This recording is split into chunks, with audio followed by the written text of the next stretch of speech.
হরে কৃষ্ণ। এটি মায়াপুর চৈতন্যপুরিয়া মঠের সমাধি মন্দির, যেটি 5-6 তারিখে অনুষ্ঠিত হবে, উৎসব অনুষ্ঠিত হবে। এটি উদ্বোধন করা হবে 7 তারিখে। খুব সুন্দরভাবে সাজানো হয়েছে, তৈরি করা হয়েছে। এটি সমাধি মন্দির পরম গুরুদেবের সুন্দরভাবে আয়োজিত করেছেন এবং সমস্ত কারুকার্য সুন্দর হয়েছে। এটি বহু বছর থেকেও তৈরি করা হয়েছে। এবছর জুলাই মাসের 7 তারিখে এটি উদ্বোধন করা হবে। পরম গুরু মহারাজের সমাধি মন্দির, সকলে উপস্থিত থাকবেন। এটি সুন্দরভাবে আয়োজন করা হয়েছে, সকল ভক্তগণ এখানে উপস্থিত থাকবে। সকল অনুষ্ঠান সুন্দরভাবে আয়োজন করা হয়েছে। ঘরের ভিতর থেকে একদম বাইরে সুন্দরভাবে সাজানো হয়েছে। এটি সুন্দর, কি বলবো, অনেক সুন্দরভাবে সাজানো হয়েছে।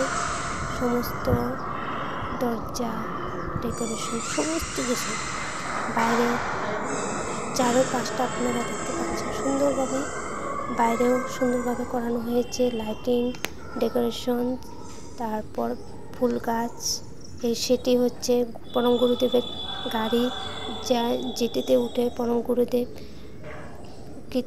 সমস্ত অনুষ্ঠান জায়গা ভ্রমণ করতেন। এটি সমাধি মন্দির বাইরের এরিয়াটা, যেখানে ফুল গাছপালা সেগুলো লাগানো হয়েছে। এখানে সুন্দরভাবে লাইট ডেকোরেশন করা হবে, সুন্দরভাবে সাজানো হয়েছে। কাজ হচ্ছে, এখনও কাজ শেষ হয়নি। সমস্ত কাজ শেষ হলে আরও দুর্দান্ত সুন্দর হবে। আপনাদেরকে সকল ভিডিও পাঠানো হবে 7 তারিখে। সকলে শ্রী চৈতন্য গড়িয়া মঠ মায়াপুরে উপস্থিত থাকবেন। এটি 7 তারিখে উদ্বোধন করা হবে। এখানে সকল ভক্তগণ উপস্থিত থাকবেন, সকল মহারাজ প্রভুগণ উপস্থিত থাকবেন।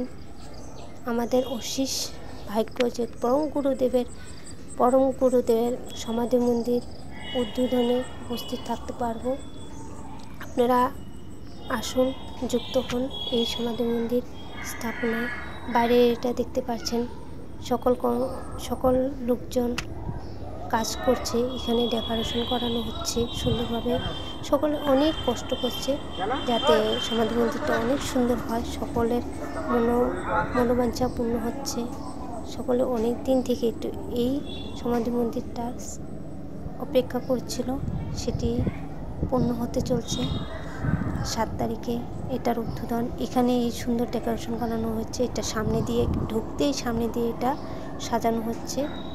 এটা হচ্ছে মেন গেট, আর ওটা সাইড সুন্দরভাবে সাজানো হচ্ছে। সকলে উপস্থিত।